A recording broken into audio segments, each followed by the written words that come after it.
Bismillahirrahmanirrahim. Assalamu alaikum. Hope you all are fit and fine. As this is chemistry class and I am your teacher Taiba Ayaz. Today we will study about chemical species. So what are chemical species? Chemical species are those species which take part in chemical reactions like atoms, ions and molecules. In this lecture we will study about two types of chemical species. First one is ion and second one is molecular ion. First of all, we will discuss that what is ion. Is all of you familiar with word atom? And we know that everything around us is made up of atom. And an atom is a basically neutral particle. मतलब atom पर किसी किस्म का कोई भी charge नहीं होता. या हम एटम को न्यूट्रल इसलिए बोलते हैं कि उसमें इलेक्ट्रॉन्स और प्रोटॉन्स की इक्वल स्ट्रेंथ होती है. जितने एक एटम में प्रोटॉन प्रेजेंट होते हैं उतने ही इलेक्ट्रॉन भी होते हैं. As we know that electron carry negative charge and proton carry positive charge. And it is clear that an equal but opposite charges cancel the effect of each other. That's why an atom called a neutral particle. लेकिन जब भी कोई atom electron lose करता है या electron gain करता है वो न्यूट्रल नहीं रहता, वो एक चार्ज पार्टिकल बन जाता है. और ये चार्ज पार्टिकल पॉजिटिव भी हो सकता है और नेगेटिव भी हो सकता है. और हम इस चार्ज पार्टिकल को क्या बोलते हैं? हम इस चार्ज पार्टिकल को आयन बोलते हैं. हम आयन को इस तरह से डिफाइन कर सकते हैं: the particle that carry an electrical charge positive और नेगेटिव ड्यू टू लॉस और गेन ऑफ वन और मोर electrons is called an ion. Clear हुआ है आपको? हमने कहा एटम न्यूट्रल पार्टिकल है, लेकिन जब वो इलेक्ट्रॉन लूज या इलेक्ट्रॉन गेन करता है तो वो आयन बन जाता है. अब आयन जो हैं वो टू टाइप्स के होते हैं. First one is cation and second one is anion. So cation is formed when an atom lose electrons. So जब एटम इलेक्ट्रॉन लूज करेंगे तो उसमें प्रोटॉन मतलब उस पर पॉजिटिव चार्ज ज़्यादा हो जाएगा. So you can say that cation is positively charged species. For example, hydrogen का एटॉमिक नंबर 1 है. इट मीन्स कि हाइड्रोजन में सिर्फ एक इलेक्ट्रॉन और एक प्रोटॉन प्रेजेंट है. सो जब हाइड्रोजन अपना एक इलेक्ट्रॉन लूज कर देता है तो उस पर क्या हो जाएगा? एक प्रोटॉन रह जाएगा. ठीक है, तो नंबर ऑफ प्रोटॉन्स जो हैं वो ज़्यादा हैं नंबर ऑफ इलेक्ट्रॉन से, तो हमारे पास पॉजिटिव चार्ज अपीयर हो जाएगा. इसमें तो था ही एक इलेक्ट्रॉन, वो उसने लूज कर दिया तो उस पर एक प्रोटॉन रह गया, इसलिए पॉजिटिव चार्ज आ गया और इसको हम क्या बोलेंगे? एक कैटायन बोलेंगे. अच्छा, अब सोडियम का एटॉमिक नंबर 11 होता है. अब सोडियम अपना एक इलेक्ट्रॉन जब लूज करता है तो सोडियम पे नंबर ऑफ इलेक्ट्रॉन्स जो हैं वो 10 हो जाएंगे, लेकिन नंबर ऑफ प्रोटॉन 11 ही रहेंगे. इट मीन्स कि इस पे +1 चार्ज आ जाएगा क्योंकि इस पे एक प्रोटॉन ज़्यादा है एक इलेक्ट्रॉन के मुकाबले में. अच्छा, इसी तरह मैग्नीशियम का एटॉमिक नंबर 12 है. तो इसके वैलेंस शेल में 2 इलेक्ट्रॉन हैं. ठीक है, और ये अपने इन 2 इलेक्ट्रॉन को क्या कर देता है? लूज कर देता है. अब जब अपने 2 इलेक्ट्रॉन लूज कर देगा तो इस पे नंबर ऑफ इलेक्ट्रॉन्स 10 रह जाएंगे, लेकिन नंबर ऑफ प्रोटॉन्स इसके अभी भी 12 हैं.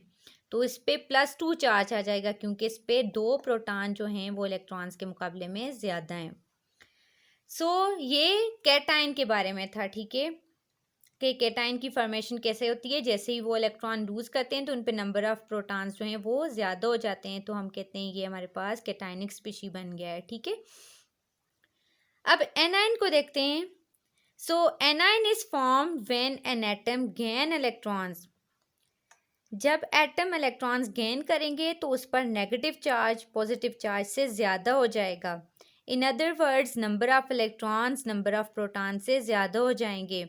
सो we can say that anion is a negatively charge species.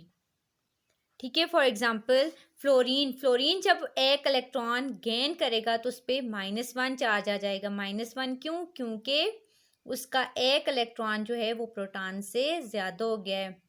अच्छा, क्लोरीन क्लोरीन में टोटल 17 इलेक्ट्रॉन्स और प्रोटॉन्स प्रेजेंट हैं। जैसे ही क्लोरीन एक इलेक्ट्रॉन गेन करेगा तो इसमें नंबर ऑफ इलेक्ट्रॉन्स जो हैं वो 18 हो जाएंगे। तो इस पर भी -1 चार्ज आ जाएगा। क्यों? क्योंकि इसमें एक इलेक्ट्रॉन ज़्यादा हो गया नंबर ऑफ प्रोटॉन से। इसी तरह ऑक्सीजन 2 इलेक्ट्रॉन्स गेन करेगा तो इस पर -2 चार्ज आ जाएगा। ये सारी जो है ये एनाइन की एग्जाम्पल हैं। जब एटम न्यूट्रल पार्टिकल होता है उस पर कोई भी चार्ज नहीं होता, लेकिन जैसे ही एटम इलेक्ट्रॉन लूज करता है तो उस पर पॉजिटिव चार्ज आ जाता है, और जैसे ही गेन करता है तो उस पर नेगेटिव चार्ज आ जाता है। जो पॉजिटिव चार्ज स्पीशी होती है उसको हम बोलते हैं कैटाइन, और जो नेगेटिवली चार्ज स्पीशी होती है उसको हम बोलते हैं एनाइन। और cation and anion are the types of ion. हम डिफरेंस देखते हैं कि एक एटम में और आयन में डिफरेंस क्या होता है। ठीक है, सबसे पहले it is neutral, it has same number of proton and electrons. ठीक है, हमें पता है एटम न्यूट्रल होता है। क्यों न्यूट्रल होता है? क्योंकि उसमें नंबर ऑफ प्रोटॉन्स और इलेक्ट्रॉन्स इक्वल अमाउंट में होते हैं। लेकिन आयन जो है उसका बोल रहा है it has a net charge either positive और negative on it. The number of proton is different than electrons. ठीक है, किसी जगह पे किसी आयन में जो है वो नंबर ऑफ इलेक्ट्रॉन ज़्यादा होंगे और किसी में नंबर ऑफ प्रोटॉन ज़्यादा होंगे। ठीक है, फिर second one, it is the smallest particle of an element. Atom जो है वो एक एलिमेंट का स्मॉलेस्ट पार्टिकल है। और आयन को देखते हैं, it is the smallest unit of an ionic compound. Like ion जो है वो एक आयोनिक कंपाउंड का स्मॉलेस्ट यूनिट होती है। आयोनिक कंपाउंड क्या होते हैं? Ionic compound is a chemical compound composed of ions held together by electrostatic forces, जिनको हम क्या बोलते हैं? आयोनिक बॉन्ड भी बोलते हैं। ठीक है, थर्ड वन है इट कैन और can not exist independently.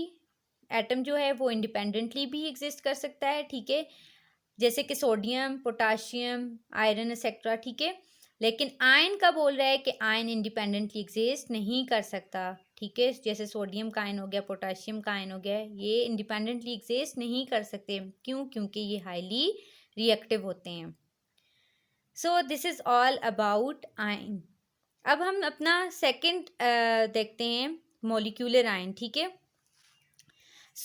Molecular ions क्या होते हैं हमारे पास? जैसे एटम जो हमने कहा कि न्यूट्रल पार्टिकल होता है और इंडिपेंडेंटली एग्जिस्ट कर सकता है, इसी तरह मॉलिक्यूल्स भी क्या होते हैं? न्यूट्रल होते हैं। ठीक है, वो भी इंडिपेंडेंटली एग्जिस्ट करते हैं। ठीक है, अब आप कह सकते हो कि मॉलिक्यूलर आयन की फॉर्मेशन कब होती है? जब कोई मॉलिक्यूल इलेक्ट्रॉन लूज या गेन करता है तो उस वो क्या हो जाता है? वो मॉलिक्यूलर आयन बना देता है। ठीक है, और मॉलिक्यूलर आयन्स भी हमारे पास दो तरह के होते हैं, anionic molecular ion and cationic molecular ion. Anionic molecular ions वो वाले मॉलिक्यूलर आयन्स होते हैं जब कोई मॉलिक्यूल जो है वो इलेक्ट्रॉन गेन करेगा। ठीक है, तो उस पर नंबर ऑफ इलेक्ट्रॉन ज़्यादा हो जाएंगे as compare to number of protons, तो हम उसको बोलेंगे एनायोनिक मॉलिक्यूलर आयन। ठीक है, इसी तरह कैटायनिक मॉलिक्यूलर आयन्स वो वाले मॉलिक्यूलर आयन्स होते हैं जिसपे नंबर ऑफ इलेक्ट्रॉन्स कम हो जाते हैं। क्यों? क्योंकि वो इलेक्ट्रॉन लूज कर देते हैं, नंबर ऑफ प्रोटॉन उन पे ज़्यादा हो जाते हैं और उन पे पॉजिटिव चार्ज आ जाता है। ठीक है, तो हम उनको क्या बोलेंगे? Cationic molecular ion. For example CH4+1। ठीक है, मीथेन ने एक जो है वो इलेक्ट्रॉन लूज किया। ठीक है, इसी तरह जो है वो आपके पास इसकी कार्बन मोनोऑक्साइड की एक एग्जांपल दी हुई है कि ये भी एक इलेक्ट्रॉन जो है वो लूज करेगा, ये भी आपके पास कैटायनिक है। इधर आपको एक एनायनिक मॉलिक्यूलर आयन की एग्जांपल दी हुई है C2H5OH-1। अब एक मॉलिक्यूल जो है वो अपने इलेक्ट्रॉन्स किस तरह से लूज करता है, तो आप एक फर्स्ट ईयर में एक टॉपिक पढ़ेंगे, डिस्चार्ज ट्यूब एक्सपेरिमेंट मेरे ख्याल से। ठीक है, तो डिस्चार्ज ट्यूब आपके पास ऐसी ट्यूब होती है जिसमें चार्ज इलेक्ट्रोड्स लगे होते हैं, इलेक्ट्रोड्स। ठीक है, एनोड एंड कैथोड। ठीक है, तो जब हम कोई मॉलिक्यूल लेकर आते हैं उसमें और फिर हम डिस्चार्ज ट्यूब से करंट पास करते हैं, तो किसी भी beam of electron, alpha particle, X ray की बम्बार्डमेंट से मॉलिक्यूलर आयंस जो हैं वो जनरेट कर सकते हैं हम। ठीक है, अच्छा, आपने अक्सर सुना होगा कि एक्सरे जो है उसके करीब ना जाएं, उसके पास नहीं जाना चाहिए। ठीक है, तो वो क्यों कहते हैं, वो इसलिए कहते हैं कि एक्सरे वगैरह जो है वो जब भी आपकी बॉडी में पे लगते हैं, या जब एक्सरेज जो हैं वो आपकी बॉडी में से पास करेंगी, तो आपकी बॉडी में प्रेजेंट जो मॉलिक्यूल्स होते हैं वो उनको क्या कर देंगी, मॉलिक्यूलर आयंस में चेंज कर देंगी। और ये मॉलिक्यूलर आयंस जो हैं ये क्या हो सकते हैं, which could be very reactive and dangerous. ठीक है, so this was all about ions and molecular ions. If you have any question related to these two chemical species, you can ask in group. इंशाल्लाह next video में मिलते हैं next topic के साथ। तब तक के लिए अल्लाह हाफिज़, अस्सलाम वालेकुम।